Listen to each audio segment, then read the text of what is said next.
بسم الله الرحمن الرحيم الحمد لله رب العالمين والعاقبة للمتقين والصلاة والسلام على سيد الأنبياء والمرسلين سيدنا وحبيبنا وحبيب رب العالمين محمد وعلى آله وأصحابه ومن هدى بهديه إلى يوم الدين. قال الله تبارك وتعالى في كتابه المجيد والفرقان الحميد: أعوذ بالله من الشيطان الرجيم بسم الله الرحمن الرحيم وَلِلَّهِ عَلَى النَّاسِ حِجُّ الْبَيْتِ مَنِ اسْتَطَاعَ إِلَيْهِ سَبِيلًا۔ سب سے پہلے ہم رب کریم کا شکر ادا کرتے ہیں کہ اللہ رب العزت نے حج ہاؤس کے اوپننگ کے اور اس کے افتتاح کے مبارک موقع پر ہم سب کو یہاں پر جمع ہونے کی توفیق مرحمت فرمائی۔ میں مبارکباد دیتا ہوں بابا جانی صاحب کہ آپ نے حج ہاؤس پاتری میں بنایا، اور جیسا کہ ہمارے پہلے مقرر نے کہا بالکل صحیح ہے کہ میں نے بھی جب مجھے فون پر دعوت دی تو میں نے تعجب کیا کہ پاتری اور حج ہاؤس کوئی کمبینیشن سمجھ میں آتا نہیں، اس لیے کہ عام طور پر یہ سمجھا جاتا ہے کہ حج ہاؤس وہاں ہوتا ہے جہاں ایئرپورٹ ہوتا ہے، تو جہاں ایئرپورٹ ہوتا ہے وہاں پر حاجی لوگ آتے ہیں اور حاجی لوگ آ کر وہاں پر ٹھہرتے ہیں اور پھر وہاں سے ان کے جانے کا نظام ہوتا ہے۔ تو میں نے کہا کہ بھائی حج ہاؤس آیا ہے تو کیا پاتری میں ایئرپورٹ بھی آ رہا ہے؟ بہرحال تو یہ ایک بہت بڑا اچیومنٹ ہے اور بہت بڑا کارنامہ ہے کہ آپ نے یہ اتنا خوبصورت عیدگاہ اس شہر پاتری میں بنائی، اور پھر اس کے ساتھ آپ نے نور علی نور قرآن کی تعبیر کے مطابق حج ہاؤس کو بھی آپ نے تعمیر کیا۔ بہرحال انسان جو بھی کچھ کرتا ہے اللہ کی توفیق سے کرتا ہے، اور اللہ توفیق بھی ہر ایک کو نہیں دیتا ہے۔ اللہ توفیق بھی اسے دیتا ہے جس کے اندر اللہ رب العزت کچھ دیکھتا ہے کہ اسے توفیق دینے جیسا ہے۔ تو اللہ رب العزت نے، ویسے تو ہمارے ہندوستان میں اور بھی بہت سارے ایسے لیڈر ہیں، ایم ایل سی اور ایم ایل اے اور پتہ نہیں کیا کیا ہے، مگر جو کام آپ نے کیا ہے بہرحال ہم آپ کے اس کارنامے پر آپ کو ہماری طرف سے، ہمارے اس علاقے کے تمام مسلمانوں کی جانب سے دل کی گہرائیوں سے مبارکباد پیش کرتے ہیں۔ اللہ رب العزت آپ کی خدمات کو قبول فرمائے۔ حج یہ اسلام کی ایک اہم ترین عبادت ہے۔ قرآن کریم کی آیت کریمہ میں نے آپ حضرات کے سامنے پڑھی: وَلِلَّهِ عَلَى النَّاسِ حِجُّ الْبَيْتِ مَنِ اسْتَطَاعَ إِلَيْهِ سَبِيلًا۔ میں نے ارادہ کیا تھا وَأَذِّنْ فِي النَّاسِ بِالْحَجِّ يَأْتُوكَ رِجَالًا وَعَلَى كُلِّ ضَامِرٍ يَأْتُونَ مِنْ كُلِّ فَجٍّ عَمِيقٍ سمجھانے کا، لیکن ہمارے پہلے مقرر عبدالوہاب پاریک صاحب نے اس کو سمجھا دیا، تو میں نے کہا کہ بھئی مقرر میں کیوں سمجھاؤں؟ تو میں نے کہا کہ اپنے کوئی اور دوسری آیت تلاش کرو جو اس موضوع پر روشنی ڈالتی ہو۔ تو قرآن کریم کی آیت کریمہ جو فرضیت حج پر دلالت کرتی ہے وہ آیت ہے وَلِلَّهِ عَلَى النَّاسِ حِجُّ الْبَيْتِ مَنِ اسْتَطَاعَ إِلَيْهِ سَبِيلًا۔ اللہ رب العزت نے اس دنیا میں انسان کو بھیجا، اس دنیا میں انسان آیا، انسان کا آ جانا بھی کمال نہیں اور اس دنیا سے انسان کا چلا جانا بھی کمال نہیں۔ اس دنیا میں انسان نہ اپنی مرضی سے آتا ہے اور نہ اس دنیا سے انسان اپنی مرضی سے جاتا ہے۔ ہاں، آنے اور جانے کے درمیان اپنی مرضی سے زندگی گزار سکتا ہے۔ تو اصل انسان کا کمال یہ ہے کہ جو اس کے اختیار میں ہے، جو چیز اس کے کنٹرول میں ہے، وہ اس چیز کو کس طریقے سے صحیح استعمال کرتا ہے۔ تو میرے اور آپ کے اختیار میں یہ ہے کہ ہم بہترین انسان بن کر اس دنیا میں زندگی کیسے گزاریں۔ اللہ رب العزت نے حضرت انسان کو بھیج تو دیا،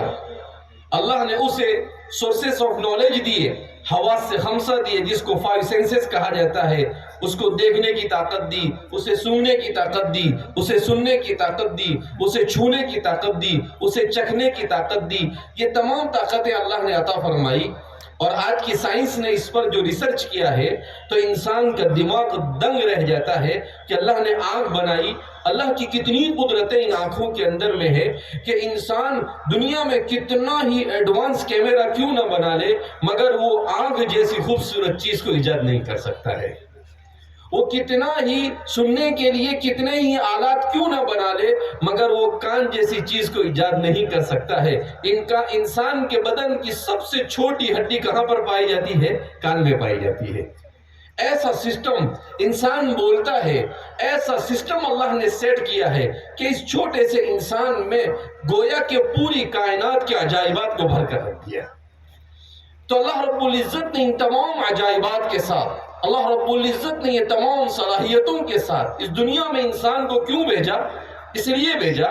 کہ اس دنیا میں آ کر انسان اپنی ہمیشہ کی زندگی کی تیاری کرے۔ اسے اس لیے نہیں بھیجا کہ وہ کھائے پیے گھومے اور مست زندگی گزارے، جو سمجھ میں آیا کرے، جس پر سمجھ میں آیا ظلم کرے، جس کے سمجھ میں آیا گالی دے دے، جس کے سمجھ میں آیا ستائے، جس کا سمجھ میں آیا مال کھا لے۔ نہیں، اس لیے اللہ نے نہیں، یہ تو امتحان ہے انسان کا۔ اللہ انسان کو پاور دیتا ہے یہ دیکھنے کے لیے کہ یہ پاور کا صحیح استعمال کرتا ہے یا غلط استعمال کرتا ہے۔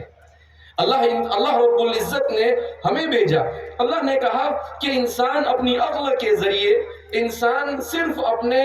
سورسز آف نالج کے ذریعے سے ہر چیز کی حقیقت کو نہیں جان سکتا ہے اور زندگی گزارنے کا صحیح طریقہ نہیں سمجھ سکتا ہے، تو اللہ رب العزت نے حضرات انبیاء کرام علیہ السلام کو مبعوث کیا۔ اور نبیوں نے آ کر انسان کو زندگی جینے کا صحیح طریقہ سکھایا کہ اس دنیا میں کیسے جیا جاتا ہے، اس دنیا میں انسان رہے اور اس کا کنیکشن اپنے خالق سے کیسے جڑا رہے، اس دنیا میں انسان رہے، اس کا تعلق اپنے ارد گرد رہنے والے اپنے رشتہ داروں کے ساتھ اور دیگر تمام کمیونٹی کے لوگوں کے ساتھ اس کا تعلق اور اس کا رشتہ کس طریقے سے جڑا ہو، اس کے حقوق ایک دوسرے کے حقوق ایک دوسرے پر کیا ہے، ماں باپ کے حقوق کیا ہے، والدین کے حقوق کے ساتھ اولاد کے حقوق کیا ہے، میاں بیوی کے آپس کے حقوق کیا ہے، بھائی بہنوں کے آپس کے حقوق کیا ہے، قریبی رشتہ داروں کے آپس کے حقوق کیا ہے۔ گویا کہ انسان صبح اٹھنے سے لے کر رات سونے تک اور دنیا میں پیدا ہونے سے لے کر موت تک قدم قدم پر وہ کس طرح سے زندگی گزارے، اس کی رہبری کے لیے انبیاء کرام علیہ السلام کو مبعوث کیا۔ انہی انبیاء میں آخری نبی احمد مصطفیٰ محمد مجتبی حبیب کبریا صلی اللہ علیہ وسلم کو مبعوث کیا، جن پر دین کامل کو نازل کیا۔ اسلام یہ رسول اللہ صلی اللہ علیہ وسلم کا لایا ہوا دین نہیں ہے، اسلام تو آدم علیہ السلام کا لایا ہوا دین ہے۔ آج دنیا کی تاریخ میں یہ پڑھایا جاتا ہے کہ اسلام کی تاریخ یہ محمد عربی صلی اللہ علیہ وسلم سے شروع ہوتی ہے، نہیں، اسلام کی تاریخ کا آغاز کہاں سے ہوتا ہے؟ حضرت آدم علیہ السلام سے ہوتا ہے۔ سب سے پہلے انسان، یہ تاریخ ہے، حقیقت ہے، اس لیے کہ تعجب ہوتا ہے آج کی دنیا میں سائنس کا ایک موضوع ہسٹری بھی ہے، اور وہ سائنس کو آثار قدیمہ کے ذریعے سے معلوم کرنے کی کوشش کرتے ہیں، جبکہ ایک سیدھا سا سمپل کنسپٹ یہ ہے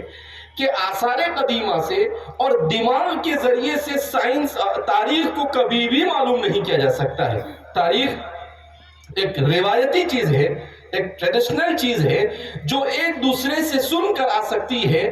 تو تاریخ کی جس حقیقت کو کتاب و سنت نے بیان کیا، وہ حقیقت دنیا کی کوئی سائنس نہیں بیان کر سکتی ہے۔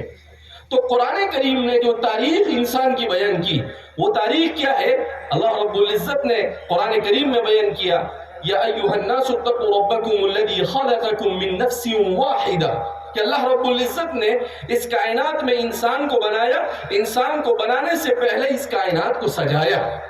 اس کائنات کو اس قابل بنایا کہ اس میں انسان رہ سکے۔ اسی لیے آج کی سائنس حیران اور پریشان ہے کہ جس ہم زمین پر رہ رہے ہیں، یہ زمین ملکی وے کہکشاں اور گیلیکسی کا ایک حصہ ہے، اور ملکی وے کہکشاں اور گیلیکسی جو ہے جس میں لاکھوں کروڑوں اور اربوں اور کھربوں ستارے ہیں، ان ستاروں میں سولار سسٹم کے ساتھ یہ لگی ہوئی ہے، اور سائنسدان اتنے حیران ہیں کہ زمین کے علاوہ دوسرے کسی بھی سیارے پر زندگی گزارنے کے آثار اب تک کے سائنس کو نہیں مل سکے، اور وہ کہتے ہیں کہ جس طریقے سے دوسرے ستارے یہ سورج کے ارد گرد گھومتے ہیں، اسی طریقے سے اگر تھوڑی بھی آگے پیچھے ہو کر زمین ہوتی تو اس پر زندگی گزارنا مشکل ہوتا، مگر اس سسٹم کے بالکل کنارے پر زمین کو رکھ کر زندگی کے تمام اسباب کو اللہ نے مہیا کیا۔ کہا ایک بگ ڈیزائنر اور انتہائی عظیم ہستی کے کارنامے کے علاوہ یہ کارنامہ کوئی انجام نہیں دے سکتا ہے۔ تو اللہ رب العزت نے جب اتنے جتن اور اتنے پلاننگ کے ساتھ اس دنیا کو بنایا اور اتنے خوبصورت اپنی مخلوق انسان کو بھیجا، تو اسے خوبصورت زندگی گزارنے کے لیے اللہ رب العزت نے انبیاء کو بھیجا، جن میں سب سے پہلے آدم آئے، اور پھر اس کے بعد یہ سلسلہ چلتا رہا، اور آخر میں نبی کریم صلی اللہ علیہ وسلم آئے۔ اسلام کے بنیادی 5 ارکان ہے۔ نمبر 1 اپنی زبان سے کلمہ شہادت کہنا، نمبر 2 نماز کا اہتمام کرنا، فرض نماز کا پڑھنا، نمبر 3 روزہ رکھنا، نمبر 4 زکوٰۃ دینا، اور اسلام کا 5واں رکن ہے حج بیت اللہ کرنا، اللہ کے گھر کا حج کرنا۔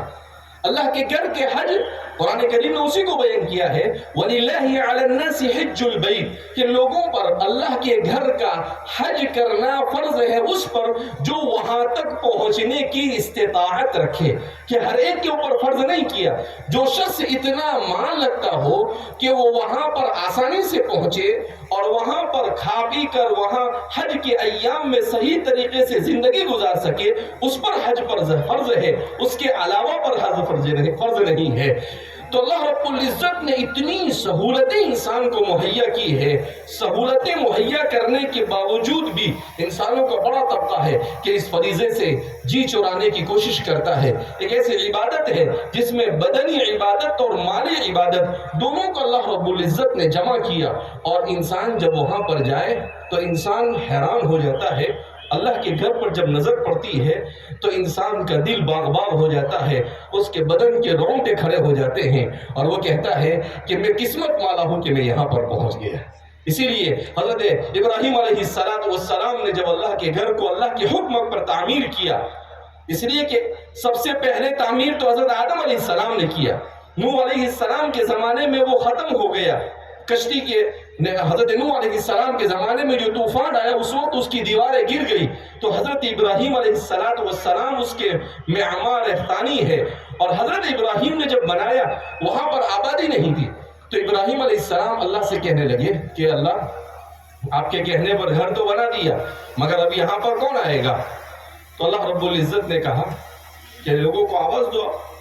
تو ابراہیم علیہ السلام کہنے لگے اے اللہ کوئی تو ہے نہیں، کس کو آواز دوں؟ اللہ نے کہا کہ ابراہیم آواز لگانا تمہارا کام ہے، اور لوگوں کے کانوں تک اور مٹی میں پڑے ہوئے انسانوں تک اس آواز کو پہنچانا ہمارا کام ہے۔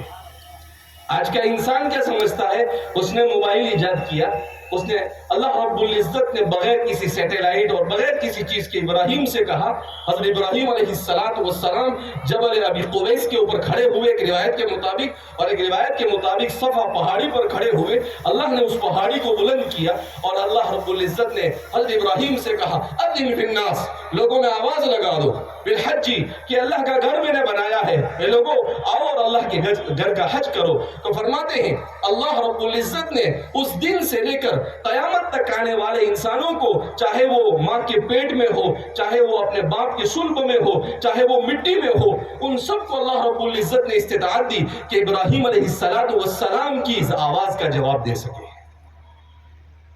جیسے ہی آواز پہنچی، جنہوں نے لبیک کہا وہ اللہ کے گھر تک پہنچتا ہے، اور جو لبیک نہیں کہہ سکا، وہ چاہے بادشاہ ہو، چاہے کتنا ہی مالدار ہو، وہ اللہ کے گھر تک نہیں پہنچ سکتا ہے۔ ابھی کچھ دنوں پہلے ایک ویڈیو وائرل ہوئی، ایک نابینا ہے، وہ ایسے ہی کہیں پر دیوانوں کی طرح اللہ کے رسول صلی اللہ علیہ وسلم کی شان میں اشعار کہتا ہے،